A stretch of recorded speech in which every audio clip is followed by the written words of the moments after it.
Welcome back, everybody. Matt the Man here. Hope you're doing well. So we have reached an end of an era that started in 2013 with Man of Steel and ended um, right before Christmas with Aquaman and the Lost Kingdom. And today I thought now that the DCEU is officially over, it's going to be rebooted in 2025 with James Gunn's Superman Legacy. Um, I figured perfect opportunity to do a ranking of the DCEU. Um, I think a lot of these movies were actually pretty good. Yes, we had some dumpster fires, if you will. But then there's also a lot of them that are like, you know what? They're fun, entertaining. Some of them have a little bit of complexity to them, like a Batman v Superman, or even a Man of Steel. Um, they're not all horrible. I mean, there's a few that are like, oh boy, what were you thinking? And then there's a lot, and there's a lot that are actually really good. So I'm gonna rank the DCEU. These are my rank. This is my ranking. You might have a different ranking of movies. But before we get started, hit the like button, hit the subscribe button, become a subscriber, and here we go. Number 15 on my list is Suicide Squad. This is the first one that came out in 2016, directed by David Ayer, Will Smith, Margot Robbie, Viola Davis, Joel Kinnaman. Other than for Margot Robbie, Will Smith, and Viola Davis, this movie, and Jared Leto's in there too, barely. This is not a good movie. This is not David Ayer's cut of the film. It's been long told about how Warner Brothers hired a trailer company, a company that does movie trailers, came in and edited the whole film, and it feels like that.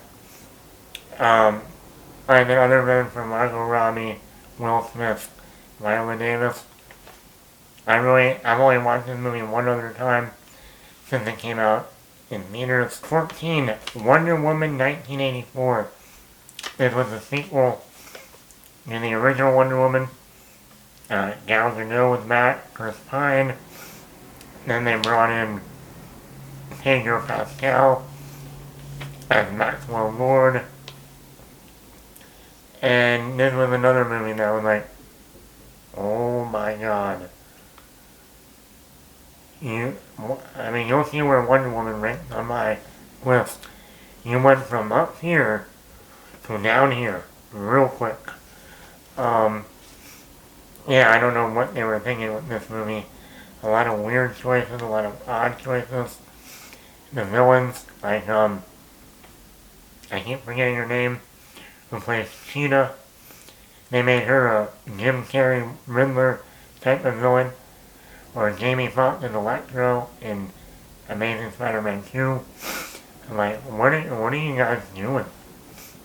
Not a good movie at all. Then the whole thing about Gal Gadot and Chris Pine's spirit goes into someone else's body, and she has sex with that guy. And that role was reversed.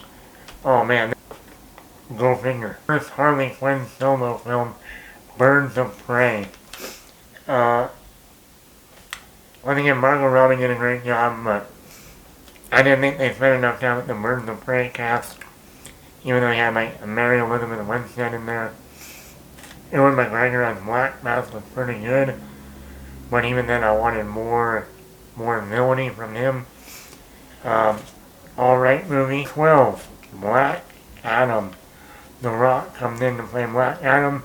They announced him as Black Adam back in like 2012, maybe even sooner than that. And there was going to be the hierarchy of power. The hierarchy of power is going to change. Oh yeah, it changed alright. Your movie failed at the box office. failed critically. And then after that, they announced, yeah, we're rebooting the DCEU. Bye-bye. Yeah, the hierarchy of power did change. Even though I did like, Pierce Brosnan in the movie, I did like the actor that played, the bird guy, Hawkman. Yeah, the bird guy, Hawkman. But yeah, there was another movie that was like, it felt like an early 2000s movie. Shazam 2. Shazam 2 is my number 11. This was another sequel of the first one, so high. Second one, so low. I don't know what they were thinking with Shazam 2. The main thing that worked in that first one was the family, and they really didn't focus too much on the family in terms of their younger versions in the sequel, and I think that hurt the movie the most. The villains weren't that great. So, yeah.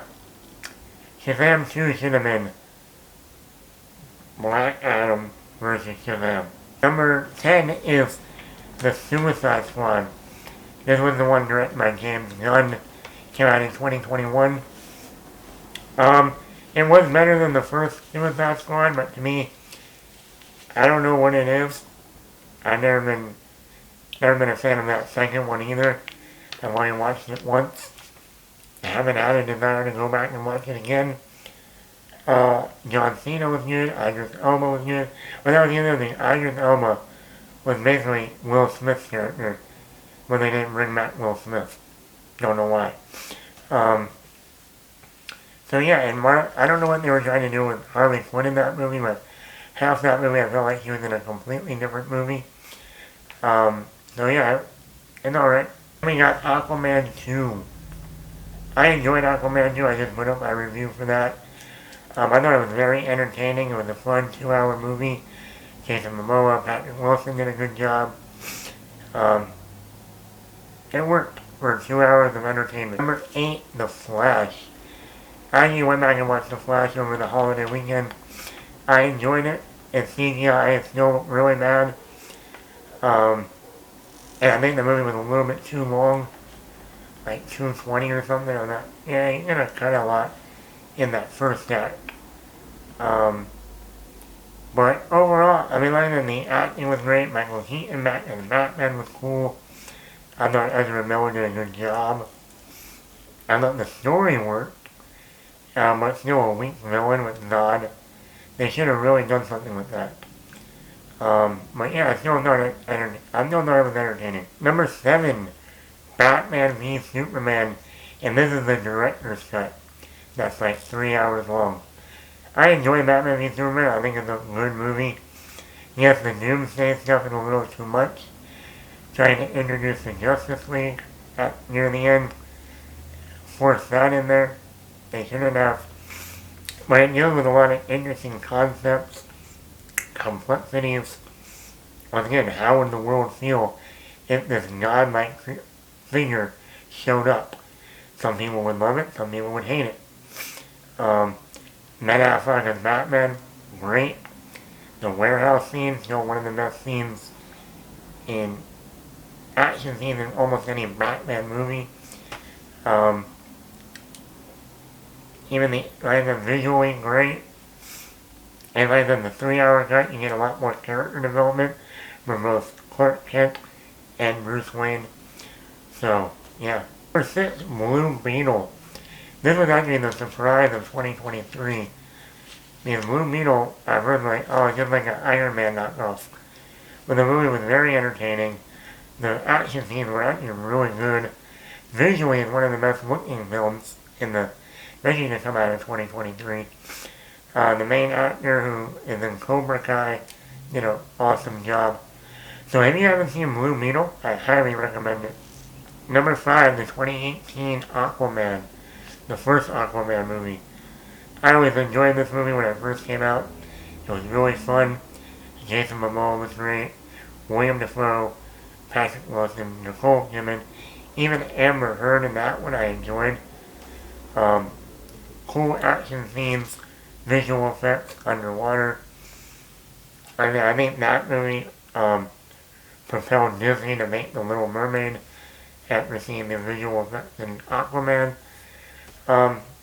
Very entertaining film. Number 4, the Zack Snyder Justice League, the 4-hour version.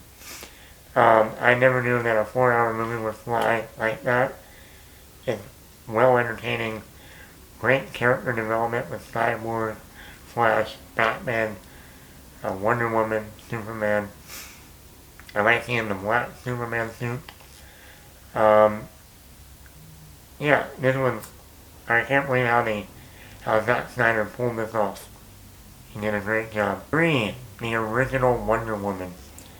At this time, everyone was worried about DC between Batman v Superman and the first Suicide Squad, and Wonder Woman came out and surprised everyone. It was compared to feeling like a Marvel movie. It was fun, it was colorful, it was funny, it had a lot of humor, romance. The only thing that was weak was the third act villain.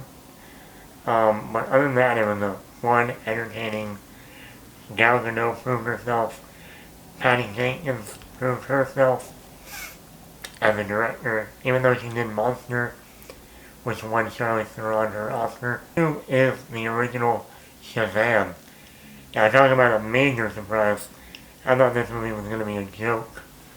And it was hugely entertaining, funny.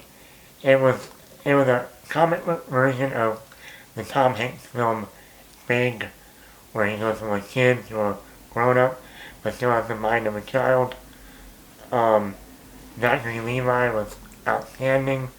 The family dynamic was great. Set during Christmas time was fun and something new and different. It also had some horror elements that worked. It's a really good movie. And my number 1 is Man of Steel. The first movie out of the gate. I think it's excellent. Michael Shannon as Zod was great. Complex villain. Henry Cavill Superman, the best Superman I think we've ever seen. Amy Adams as Lois Lane, great. Plus they gave her character development. Russell Crowe as Jarrell, great. Diane Lane as Martha Kent. Kevin Costner as Jonathan Kent. I mean, the casting was perfect. Action, the best action in any Superman movie. Visually outstanding. Like that, I don't know what you can say, other than maybe a little too much action in the third act. The movie was pretty awesome. So yeah, this is my ranking for the DCEU. So let me know in the comments below, are you a fan, were you a fan of the DCEU?